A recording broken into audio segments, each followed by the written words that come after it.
This is not Santa's workshop. It's just one section of a creative world where new attractions for Disneyland are conceived. Now, a great deal of time, sweat, and a few tears were expended on all this, but there's a lot of satisfaction in developing ideas into realities which become a part of Disneyland. Welcome back to The Weekend. I'm Ed Kalegi. She is one of our favorite guests. She is an author. She is a food explorer. She is a wine lover. She is a self-described bad, hungry person. She is a Disneyland historian, and her book, Eat Like Walt, The Wonderful World of Disney Food, is a terrific read. It is in its third printing. It is always great to say hello to Marcy Carricker-Smothers. Marcy, welcome back to the show. Hey, Ed, thank you for having me. It's always great to have you on. This is always a fun conversation.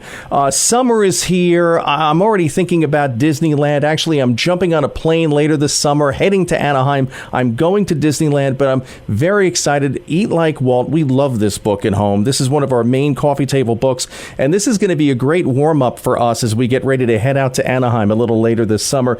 The book is in its third printing, so things are going very well with it. You know, I think the thing is that, first of all, I'm just the geek like everybody else. Mm-hmm. I say I'm the reader as much as the writer. So my whole goal is for people to get to know Walt as a human being, as a person, as much as I possibly can.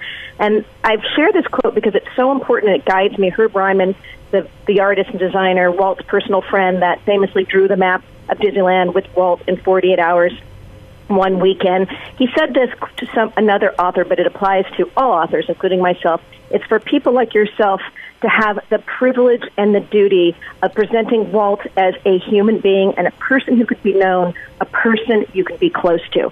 So with Eat Like Walt, that was through the lens of food. Mm-hmm. And now on to my new book, which won't be out till May 21, but so it's a lot of work left to do. It's called Walt's Disneyland, A Walk in the Park with Walt Disney.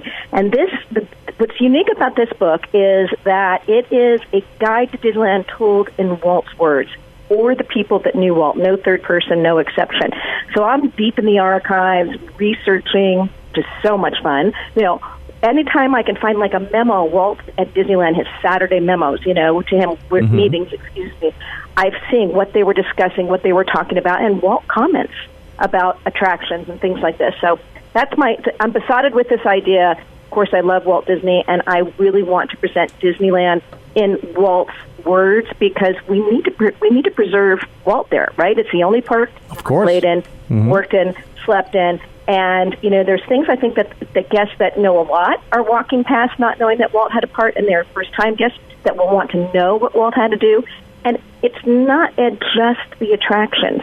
There are landmarks. There's a tree that has significant importance. There's something tucked in the back in the corner of one of the shops in Frontierland that Walt has everything to do with. Even I was walking past this item not realizing it was so Walt-centric. So I sort of have a guide. If I'm surprised by something, mm-hmm. if I get goosebumps reading something, cry over something, or laugh, it pretty much goes in the book, because if that's my visceral reaction, then I think it will be the reader's reaction. That's a wonderful barometer to use. I mean, as you're doing the research and you're involved in this, if it moves you, if it surprises you, if it's like, wow, I never knew that, boom, it automatically goes in the book. And what I sensed when I went to Disneyland, the Disneyland Resort in Anaheim, California, for the first time last October, and I had been to Walt Disney World several times, like 10 times already, the big difference for me is, and you mentioned it, he was here. He had his hand on designing this. When you walk into Disneyland, it's like, wow, when he sat for that weekend and when they did come up with the map before they took it off to New York to get the financing for it. And the idea is that this is Walt. Walt was here. When you go to Orlando and you see what Epcot is, and it was nothing like what Walt really wanted it to be. But when you're in the Disneyland Resort and when you're in Disneyland Park and you know that he was there and he had such a unique touch on this, and this is his creation, it brings a whole different perspective to the experience of visiting. Yeah, I completely agree. I mean, Disneyland has charm, as Imagineer Rolly Crump famously says. He says it freaking hugs you, Yeah. and and it does, and his DNA is there. I can't tell you how many people say to me when I'm out talking, I was just at a Disney cruise, that they wave at Walt's window or say, "Thank you, Walt," the window in his apartment above the firehouse.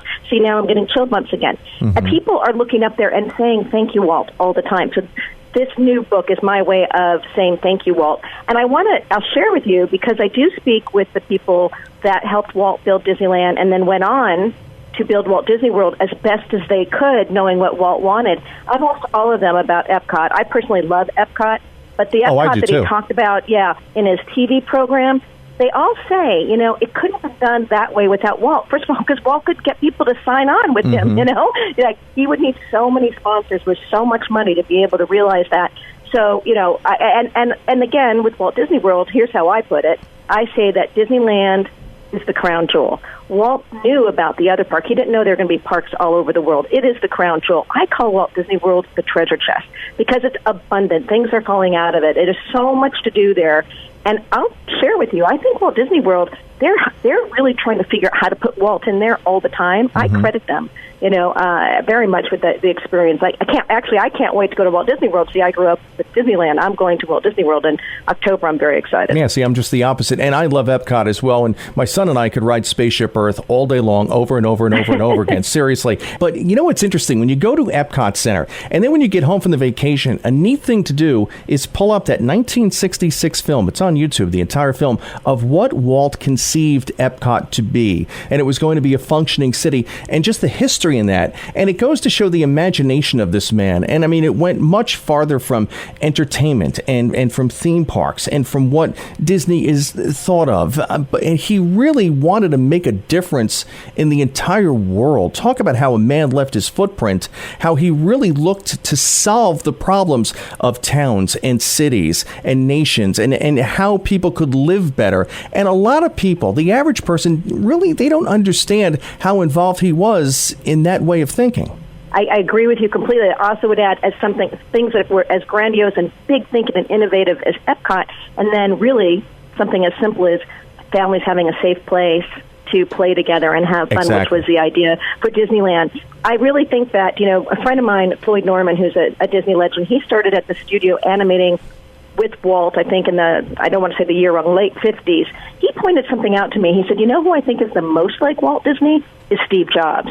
And that is because of all the innovation that Steve brought to the world. You could take that paragraph that you just said about Walt and put Steve Jobs in there. How do I make the world better? How do I make it function more easily for people? So, yes, Walt Disney is one of a kind, and I remark all the time, when I'm at Disneyland, I'm talking with people, I'm waiting in line, I'm listening. I mean, I have my computer on my, in my backpack. I write a lot at Disneyland for the express purpose of being in that environment that's imbued with Walt. And everybody, I hear him talking about him all the time. So all these years later, even parents, my friends that have a 2-year-old, they're teaching their son, Orson, about Walt Disney. So he's not fading from memory. If anything, generations now are doing their part to make sure that he is remembered, and that's glorious to me. And that's why, again, I am so excited to be able to write this book.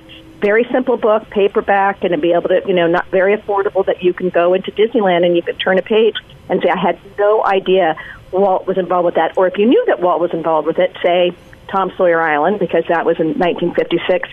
Maybe you didn't know that Walt took the map from the person that was drawing it, took it home, redid it, and that is almost exactly the Tom Sawyer Island we have today. Wow. Is what Walt drew overnight. So these are the kind of fun details that see, I get so giddy when I talk. Now I want to go back and write some more. No, you like it. I know. I love this because we have people on that write books, and I'm like dragging every word out of them to talk about the book that they wrote. This is terrific. You can tell how much you enjoy this. And as I look over to our producer, we already know who our first guest in May of 21 is going to be. It's going to be you when the new book comes out, and it's going to be a very exciting read as well. It's funny when you think about Walt, and you think about some people, and they think, well, he was kind of old-fashioned. No, he was one of the most forward thinkers of his time because he was not afraid of the future. He wanted to embrace the future, but he also wanted to always make sure that we remembered sort of where we came from and understand what it meant to grow up in this country, and that it was important for a family to have a place to go where a family could be a family together, and where mom, dad, daughter, son, whatever, could all enjoy themselves at one time. And think about just how things are and how families are. How many things can families do together and all get excited about? When I go to Disney World, I'm 15 years old again. When I go to Disneyland, I'm 15 years old again. And that happens to everybody. They all have that same visceral reaction. And that's an amazing legacy for someone to leave. It is, and I share Ray Bradbury and Walt were pals, and Ray wrote a couple of essays, but Walt said to Ray, nothing has to die. Wow. And this, yes, and this is sort of what guides me. No, it doesn't have to die. Look at Disneyland. It's the gift that keeps on giving. Mm-hmm. And as a result, Walt Disney World and the parks around the world. It's remarkable. Sometimes I'm lost for words about how remarkable Walt Disney is. But remember, your point about nostalgia, that was so important to Walt. That's what Main Street USA, yes, it is partly Marcy, his hometown, which I've visited, and I encourage every single Walt Disney fan to make that pilgrimage to Missouri to see the place of the 5 happiest years of Walt Disney's life. But that is what Main Street USA was. That small American nostalgic town, the way it used to be. And I also add this to your listeners. If you do one of the things that I think is the most overlooked attraction, if you will, at Disneyland is the flag retreat. Okay. Walt Disney loved the flag retreat, and of course he was fiercely patriotic, very much an American, and this is America. He celebrates Americana everywhere at Disneyland, but the Disneyland band participates, the Dapper Dans, they invite, and then the music comes over for each branch of service, and veterans and their families that served or are serving in that branch come and surround the flagpole. It is the most emotional, American, original Disneyland experience you can have. Just check your guides and find out what time it is. It changes, I think, depending on the time of year. And bring your children, and you will feel proudly American. Excellent. And you can look up to that. Yeah, look up to Walt's window above the firehouse, and you can say thank you and be grateful that you were there. Very, very nice. See, every time I speak with you, now I have the urge to literally run out of the studio, run to Newark Airport, strap myself on the next plane, and just head to Anaheim right now. I'm coming out there in like 60 days. I can't get here soon enough. Well, the book, once again, is Eat Like Walt, The Wonderful World of Disney Food. It's an amazing book because you learn a lot about Walt. You learn about the man himself. You understand about the food. You understand about the experience that is the Disneyland Resort. It is a terrific read, and we look forward to Marcy's new book next year as well. Marcy's website is foodwinemarcy.com. By the way, the book is available at Amazon and Barnes & Noble. You can go there right now, and it's another great read that my wife enjoyed tremendously is Marcy's book, Snacks, Adventures in Food, Aisle by Aisle. We're getting the whole thing taken care of here. I like this. I'm like your new PR rep. This is tremendous. Well, Marcy Carricker Smothers, as always, thank you so much for joining us here on The Weekend. Thanks, Ed. Stay with us, folks. More to come. I'm Ed Kalegi, and this is The Weekend.